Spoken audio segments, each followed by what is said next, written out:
Bien, el método que vamos a ver ahora se llama Multidimensional Scaling y lo muy interesante del método es que no parte de puntos n dimensionales como habíamos hecho antes, ¿está bien?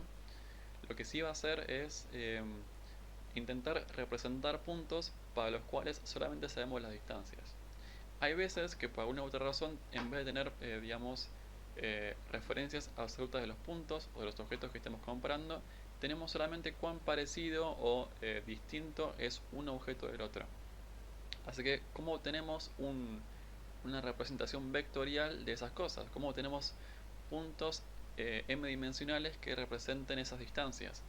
Y podemos aplicar este tipo de métodos para poder lograr eso. ¿Está bien?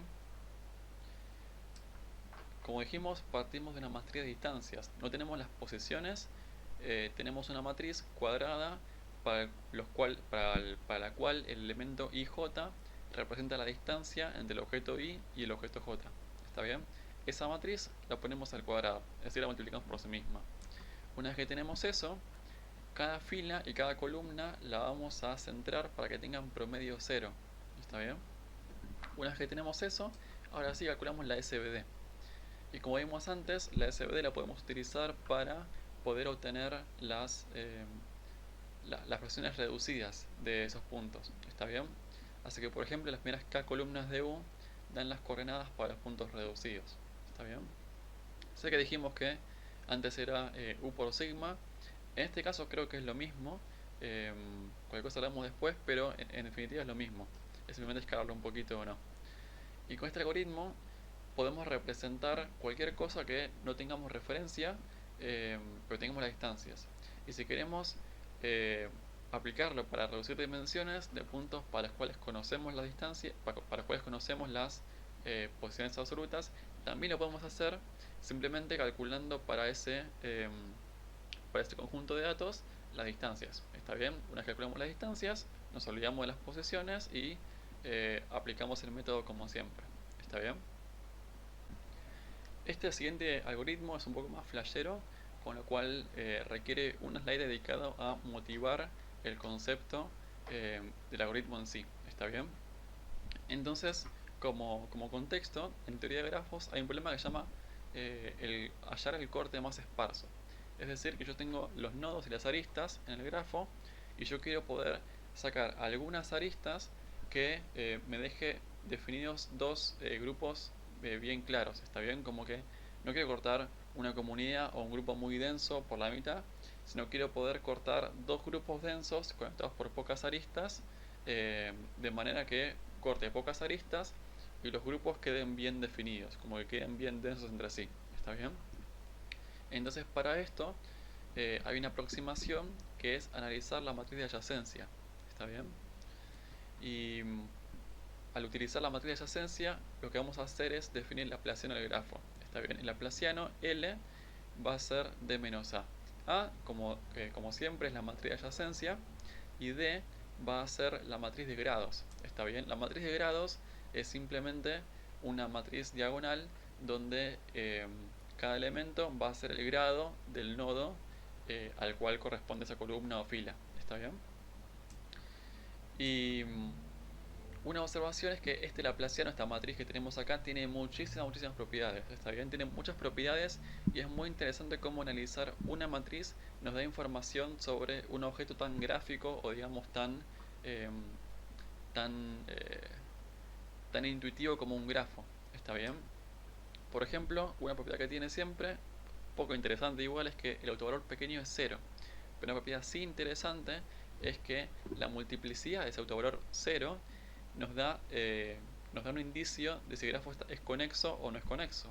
Es más, si la multiplicidad es 3, va a tener, por ejemplo, tres componentes conexas, con lo cual es muy interesante. ¿Está bien? Y hay un teorema sobre justamente el laplaciano, que es que si usamos el autovector asociado al autovalor no nulo más pequeño, es decir, ignoramos el cero y tomamos el mínimo, podemos asignar a cada nodo del grafo un valor. ¿Cómo hacemos esto? Recordemos que en la matriz de adyacencia y en la de grados tenemos cada columna asociada a un nodo, ¿no? Y cada fila también, lo mismo, ¿no? con lo cual en la Laplaciano pasa lo mismo. Si tenemos eso, cada, digamos, cada número, cada componente del autovector también va a estar asociado a un nodo del grafo. Así que de esa manera podemos asignar los elementos del autovector a los nodos del grafo. Una vez que tenemos eso, que tenemos esa asignación, podemos ordenar esos elementos y establecer el corte más esparso entre los dos grupos. Esto surge la idea de Laplacian Agent Maps, que vendría a ser justamente este método. Lo que vamos a hacer es aprovechar esto para poder reducir las dimensiones. ¿Cómo haríamos esto? Bueno, tenemos datos, tenemos puntos, pero si tuviéramos un grafo, podríamos poder utilizar esa idea de los autovectores para poder separar esos nodos, esos puntos, ¿no? Entonces, la idea es que como similar en PCA, lo que vamos a hacer es diferenciar bien los nodos a través de los autovectores, algo similar a lo de PCA. Entonces vamos a construir un grafo a partir de los puntos, vamos a calcular el laplaciano y vamos a usar k autovectores si queremos k dimensiones. ¿Está bien? Y un bonus de este método es que no es lineal, con lo cual vamos a ver que puede separar cosas que no son, puede representar cosas que no son totalmente lineales. Bien, veamos el método ahora. Entonces, como dijimos antes, el método consiste en armar un grafo a partir de los puntos. ¿Cómo hacemos eso? Armando una matriz de adyacencias. La matriz de adyacencias va a agarrar para cada dato original y va a conectarlo con sus vecinos más cercanos. ¿Está bien? Ahora, hasta ahí tenemos una matriz de adyacencias con solamente 1 y ceros, ¿no? Lo que vamos a hacer es hacer que sea una matriz pesada, una matriz, digamos, con pesos para cada arista. Eso lo que hacemos es, para cada uno de esos vecinos, vamos a calcular este kernel, se llama un kernel RBF. En la clase de hashing habíamos visto un poquito, una idea breve de que era un kernel, que era básicamente una función que calculaba un producto interno entre dos puntos, ¿está bien? Y eso servía, por ejemplo, para hacer similaridades y demás. En este caso lo usamos para calcular justamente ese peso, esa similaridad, ¿está bien? Entonces, es esta ecuación. Básicamente tenemos un nodo y su vecino, por ejemplo.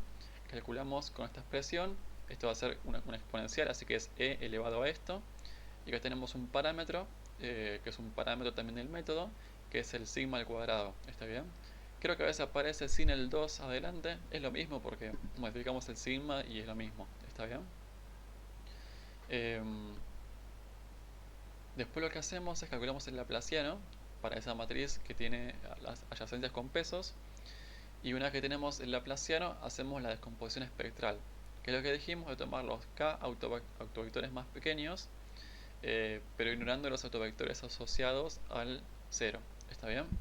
Y una vez que tenemos eso, asignamos los elementos a los nodos correspondientes con el mapeo que dijimos antes. Y es eso básicamente. El método es armar un grafo, calcular el laplaciano y asignarle a cada nodo k elementos que corresponden al elemento que le corresponde de los k autovectores. ¿Está bien? Ahora veamos un poco de cómo funciona esto y cuál es el resultado y de por qué está bueno que sea no lineal. Entonces tenemos acá un conjunto de datos que no tiene una forma lineal en el sentido de que no es un hiperplano, no es una recta, cosas por el estilo. Es una curva con forma de S, ¿está bien? Es como una superficie en forma de S. Entonces pensemos un poco en qué haría PCA en este caso, ¿está bien? PCA, recuerden que arma vectores y proyecta todos los datos con respecto a esos vectores, ¿no? Con lo cual, para hacerlo en dos dimensiones, usa dos vectores, lo cual es un plano, y en definitiva lo que va a hacer es cortar esa superficie en tres dimensiones con un plano de dos dimensiones. Entonces lo que vamos a ver va a ser como una sección de esa curva en forma de S. ¿Está bien? Y cuando ejecutamos PCA, lo que vemos es justamente eso. Cuando estamos digamos, atravesando esa S con ese plano y proyectamos todo eso, seguimos viendo la forma de S, solamente que lo vemos en ese plano que estamos cortando, en ese plano de corte. ¿Está bien? Quedó muy lindo, tengo que decir. Y acá lo que vemos también son los colores, justamente para poder analizar cómo se fueron mapeando. Pero en definitiva, como PCA es lineal, solamente puede cortar con planos, y si bien captura bien la estructura, no puede hacer mucho más que eso, como que no puede eh, entender mejor la estructura. ¿Está bien? Veamos lo que hace este algoritmo nuevo, el de la Bayesian Agent Maps, y van a ver que queda así. Con lo cual es distinto, no es que solamente toma una sección de la estructura, sino que realmente entiende la estructura y la mapea a dos dimensiones. ¿Está bien? Como que todo queda más continuo y las localidades quedan muchísimo mejor. ¿Está bien? Pueden ver que es más continuo este movimiento y puede entender la estructura original, con lo cual es un resultado distinto y observamos como un plus en este caso que sea no lineal. Otro ejemplo que me pareció interesante es, hay un conjunto de datos en el cual tenemos varias imágenes, las imágenes son como rectángulos de este estilo o de este estilo, y lo que podemos hacer es aplicar PCA. Cuando aplicamos PCA nos queda algo de esta forma, ¿está bien? Cuando aplicamos este nuevo algoritmo nos queda algo de esta forma, con lo cual en este caso es ampliamente superior este nuevo algoritmo porque separa muchísimo mejor las clases y es algo que observamos que debería estar separado en el espacio original, y en este nuevo espacio reducido vemos que sigue separado y está bueno. Y esto es un ejemplo súper importante de por qué cuando reducimos dimensiones, que se comporte de una manera en ese espacio reducido no implica algo necesariamente sobre el espacio original. ¿Está bien? Necesitamos tener un poco más de criterio para poder hacer esos análisis. Si sospechamos que es lineal, entonces podemos utilizar eh, una, un criterio más lineal para poder analizar los datos que estamos viendo con PCA, pero que un algoritmo dé mal no significa que los datos en ese espacio original sean feos, ¿está bien? Significa tal vez que ese método no funcionó. Si el método da bien, eso es algo bueno, porque digamos, significa que hay alguna manera de separarlo, ¿está bien? Lo cual es muy interesante.